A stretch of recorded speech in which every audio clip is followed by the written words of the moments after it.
प्यारे बच्चों, अपना जो है फर्स्ट लेसन जो मोशन का है वो कंप्लीट हुआ। टेस्ट भी आपने दिया है, बहुत सारे बच्चों ने टेस्ट दिया है, बहुत अच्छा दिया है, परंतु कुछ बच्चे अब्सेंट रहते हैं, जो गंदी बात है। सभी को टेस्ट देना चाहिए।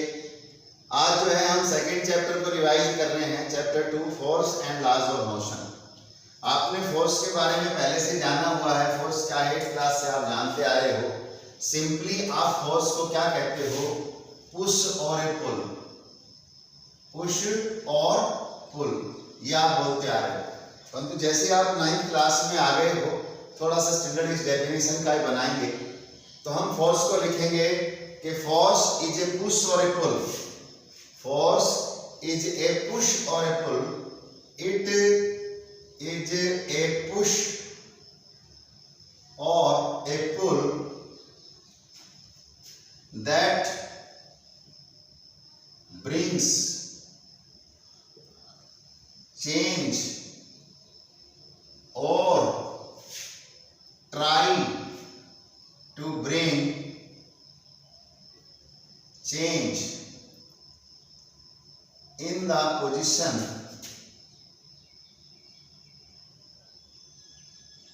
of an object। किसी भी वस्तु की स्थिति में परिवर्तन लाए या लाने की जो कोशिश करता है, ऐसा धक्का या खिंचाव बल कहलाता है। ये डेफिनेशन अब 9th के हिसाब से है। अब जब आप किसी वस्तु पर, किसी ऑब्जेक्ट पर when you apply some force, that force shows some effects on its position। So what are the effects of the force? बल के प्रभाव क्या क्या हैं वो देखिए आप।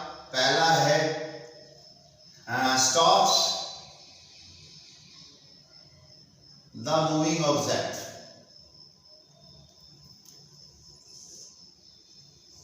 चलते वस्तु को रोक देता है और रुकी हुई को चला देता है। Moves a stationary object,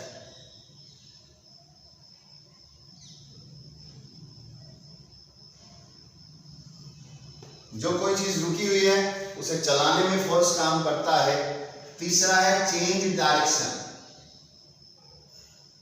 changes the direction, दिशा बदल सकता है। जैसे कोई चीज आपकी तरफ आ रही है, ये आप फुटबॉल प्लेयर को देखते हो, क्रिकेट प्लेयर को देखते हो, बॉल आपकी तरफ आ रही है, आप उसे हिट करके उसकी डायरेक्शन को चेंज करते हो, ये चेंज डायरेक्शन। चौथा है इंक्रीज स्पीड,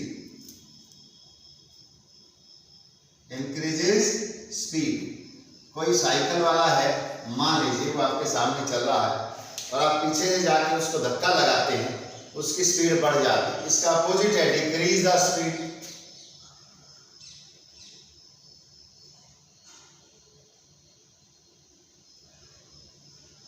और अब आगे क्या आप देखते हैं, शेप भी बदल देता है, changes the shape and size। तो ये कुछ इफेक्ट्स मैंने आपको बताए हैं जो फोर्स प्रोड्यूस करता है। सिंपली है, रिवाइज करें तो मेन पॉइंट्स बता रहा हूं आपको। फोर्स की डेफिनेशन बता दी, इफेक्ट्स ऑफ फोर्स। इसके अलावा भी आप लाइफ में देखते हैं कि प्रभाव बहुत सारे हैं फोर्स के, और आप देखेंगे तो और भी मिलेंगे आपको। तो ये इफेक्ट्स मैंने आपको बताए हैं। अब आगे है बैलेंस फोर्स और अनबैलेंस फोर्स। अगला पॉइंट आपका आता है बैलेंस्ड और अनबैलेंस्ड फोर्स। बैलेंस्ड और अनबैलेंस्ड फोर्स, बैलेंस्ड फोर्स और अनबैलेंस्ड फोर्स।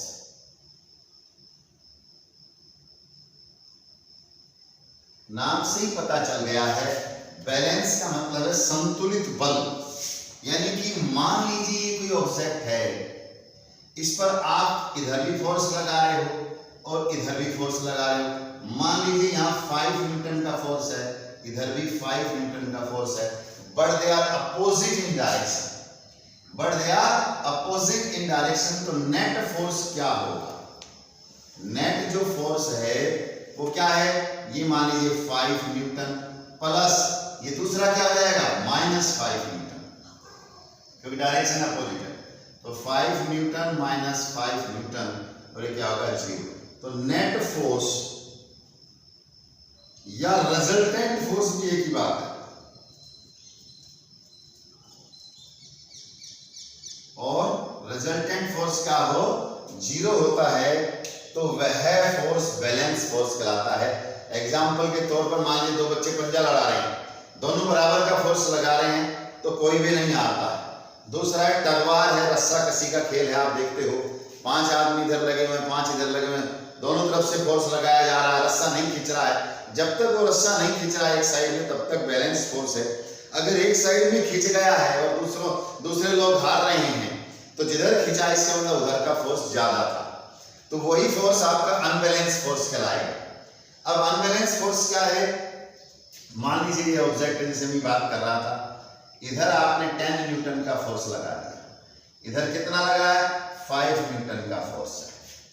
अब देखिए ये F1 है और ये F2 है, तो नेट फोर्स या रिजल्टेंट फोर्स, जो रिजल्टेंट फोर्स है वो सम ऑफ द टू फोर्सेस होता है, तो ये F1 प्लस F2। परंतु आप देख रहे हैं कि ये F1 और F2 डायरेक्शन के कारण नेगेटिव हो जाएंगे, तो F1 प्लस ये माइनस F2 होगा क्योंकि इसकी डायरेक्शन अपोजिट है। तो आप देखते हैं 5 न्यूटन प्लस माइनस 10 न्यूटन, तो आपका आया -5 न्यूटन। अब माइनस किसको दे रहे हैं आप, इसको, यानी कि ये जो ऑब्जेक्ट है इस दिशा में जाएगा। तो यहां से कंसेप्ट क्लियर होता है, unbalanced forces are those forces whose resultant is not 0, जिनका रिजल्ट क्या है 0 नहीं आता है, इनका रिजल्ट कुछ आएगा। और जो रिजल्ट के अंदर आप देखते हैं F1 और F2, जिसका भी साइन आया है, यहाँ माइनस का साइन आया है तो इधर लगा हुआ है माइनस वाला फोर्स, तो आपका ऑब्जेक्ट उधर मूव करेगा, ठीक है ना। तो ये मैंने बैलेंस और अनबैलेंस फोर्स के बारे में बताया है। अब आगे जो है न्यूटन, सर इजाक न्यूटन ने हमें कुछ नियम दिए हैं। सर इजाक न्यूटन जो है बहुत अच्छे फिजिसिस्ट हैं, उन्होंने जो है हमारी बहुत मदद की है। और एक्चुअल में जो आप फिजिक्स पढ़ने वाले हो ये तो सारी ही न्यूटोनियन फिजिक्स के नाम से जानी जाती है। तो इसमें आप फर्स्ट लॉ देखिए, आप FIRST, first law of motion लिख लीजिए इसको, फर्स्ट लॉ ऑफ मोशन या Newton's first law of motion, एक ही बात है। फर्स्ट लॉ ऑफ मोशन ये क्या कह रहा है, ये कह रहा है an object remains in its position of rest or motion until some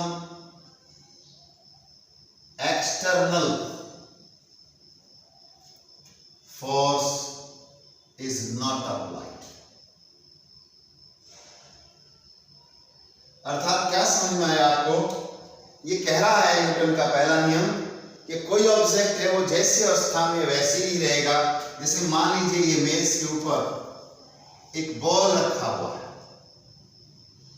suppose करिए ये बॉल आपने एक मेज पे रखा हुआ है, ये रखा रहेगा। कब तक रखा रहेगा, जब तक इस पर कोई एक्सटर्नल फोर्स नहीं लगेगा। यदि आपने इस पर एक्सटर्नल फोर्स यहां लगा दिया तब ये इधर मूव करेगा, ठीक है ना। और दूसरा कह रहा है अगर कोई चल रही है कोई चीज, जैसे मान लीजिए ये कोई फर्श है, फ्लोर है, इसके ऊपर ये बॉल जो है इधर रोल कर रही है, तो ये चलती ही जाएगी, ये चलती जाएगी आगे की तरफ। कब रुकेगी, जब इस पर कोई एक्सटर्नल फोर्स लगेगा और इस पर फोर्स ऑफ फ्रिक्शन काम करता है, फोर्स ऑफ फ्रिक्शन। ये जो बॉल है ये कब रुक रही है, जब इस पर एक्सटर्नल फोर्स लग रहा। अगर ये फोर्स ऑफ फ्रिक्शन हम इसका खत्म कर देते हैं तो ये चलती ही रहेगी, कभी भी नहीं रुकेगी। ये बात न्यूटन ने कही थी। तो न्यूटन का पहला नियम, एक्चुअल में इस लॉ को हम लॉ ऑफ इनर्शिया भी कहते हैं। ये जो न्यूटन का पहला नियम है, इसको आप लॉ ऑफ इनर्शिया के नाम से भी जानते हैं। इनर्शिया का मीनिंग होता है जड़त्व। जड़त्व का मतलब होता है अपोज करना किसी चीज का। इसी को फर्स्ट लॉ मैं लिख देता हूं, first law is also known as law of inertia. Law of inertia. ये इनर्शिया क्या चीज है? इनर्शिया को हिंदी में जड़त्व कहते हैं। जड़त्व, जड़ता शब्द से बना है विरोध करना, जिद करना किसी चीज का। मान लीजिए कोई वस्तु है, वो रेस्ट में है तो वो रेस्ट में ही रहना चाहती है, और जो कोई चल रही है वो चलते रहना चाहती है जब तक कि कोई उस पर बाह्य फोर्स ना लगाया जाए। ये फर्स्ट नियम कहता है। तो इनर्शिया आपने देखा है, इट अपोजिस। इनर्शिया क्या है एक्चुअल में? अपोजिंग होता है। अपोजिंग नेचर लिख लीजिए, अपोजिंग नेचर, विरोध की प्रकृति है। कोई सीधी गाड़ी चल रही है तो सीधी जाना चाहती है, मुड़ना नहीं चाहती है। कोई रुकी हुई है तो रुकी रहना चाहती है, चलना नहीं चाहती है।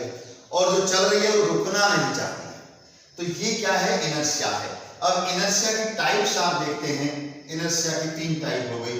जो रेस्ट में है वो रेस्ट में रहना चाहता है, जो मोशन में है वो मोशन में रहना चाहता है। तीसरा है डायरेक्शन का एक इनर्शिया है। जो सीधा जा रहा था, मान लीजिए कोई ऑब्जेक्ट सीधा जा रहा है ऐसे, और एकदम से उसे इधर मुड़ना पड़ा है, तो आपका अनुभव है कि जब अचानक से आप मुड़ते हैं तो आप इधर नहीं मुड़ पाते, आप ऐसे हो जाते हैं। बस में आप जाते हैं, स्कूल की बस में ड्राइवर भैया एकदम से साइड में मोड़ते हैं तो आप एक दूसरी साइड की तरफ गिर जाते हैं। तो ये क्या है? इनर्शिया ऑफ डायरेक्शन है। ऐसे ही एग्जाम्पल आप दे सकते हैं।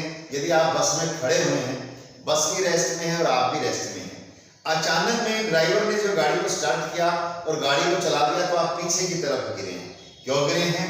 Due to inertia of rest. ऐसे ही चलती गाड़ी में जब ब्रेक लगाए जाते हैं तो आप आगे की तरफ गिरते हैं। क्यों गिरते हैं? क्योंकि गाड़ी भी और आप भी दोनों मोशन में हैं।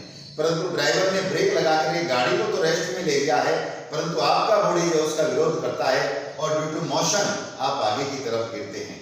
तो ये मैंने तीनों एग्जाम्पल आपको दिए हैं। तो ये आपने इसमें आपने सीट बेल्ट लगानी चाहिए, ये बहुत इंपॉर्टेंट बात है। जैसे आप गाड़ी में होते हो, ड्राइवर वगैरह है, तो सीट बेल्ट लगाना चाहिए। क्योंकि सीट बेल्ट से क्या होता है कि आप बॉडी के साथ जुड़ जाते हैं। तो जैसे गाड़ी है, गाड़ी के साथ बॉडी जुड़ी हुई है, तो जो बॉडी है, जिस बड़ी बॉडी जिसमें आप बैठे हो, बस एक बॉडी है, उसमें आप बैठे हो तो आप उसके बेल्ट से बंध गए। जैसे ही गाड़ी रुकेगी आपका शरीर भी रुक जाएगा। तो due to inertia of motion या इनर्शिया ऑफ रेस्ट आपकी बॉडी पर कोई नुकसान नहीं होगा। तो यह आपने समझना है। अब एक बहुत इंपॉर्टेंट कंसेप्ट है जो मैं बताने वाला हूं, मोमेंटम। मोमेंटम, मोमेंटम को हम पी से डिनोट करते हैं। ये वेक्टर क्वांटिटी है, मास इनटू वेलोसिटी। अब आपने यहां देखा कि जो मोमेंटम है वो मास इनटू वेलोसिटी यानी कि 2 फैक्टर पे डिपेंड कर रहा है, मास और वेलोसिटी के ऊपर। तो प्यारे बच्चों, आपने देखा पेपर में आ सकता है, what are the factor on which momentum depends? Momentum depends on mass and velocity of the body. So what is momentum?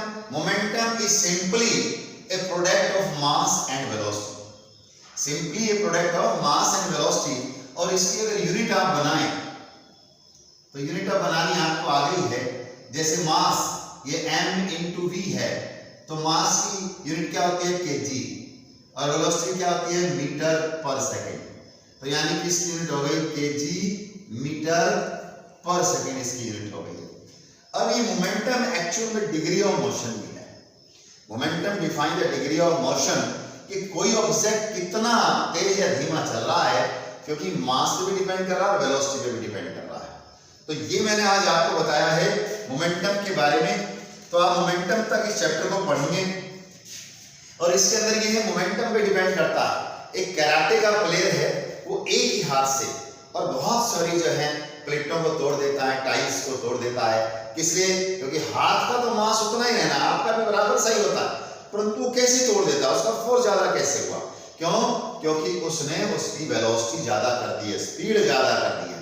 Common सा एग्जांपल है, मान लीजिए कि मास को हम डबल कर देते हैं और वेलोसिटी को भी डबल कर देते हैं तो मोमेंटम 4 गुना हो जाएगा। अब कोई क्वेश्चन ऐसा ही पूछा जा सकता है कि मोमेंटम जो है किसी गाड़ी का है, हम उसके मास को डबल कर देते हैं तो बताओ वेलोसिटी कितनी करनी चाहिए। अरे जब मोमेंटम को मास को डबल कर रहे हो तो वेलोसिटी को हाफ कर दीजिए ताकि कोई इस पर असर ना पड़े। मास आपने डबल कर दिया है तो वेलोसिटी को आप हाफ कर दीजिए तो आपका मोमेंटम तो वही रहा, ठीक है ना। तो ऐसे क्वेश्चन भी छोटे छोटे पूछे जाते हैं आपसे, उन क्वेश्चनों को आप देखिए।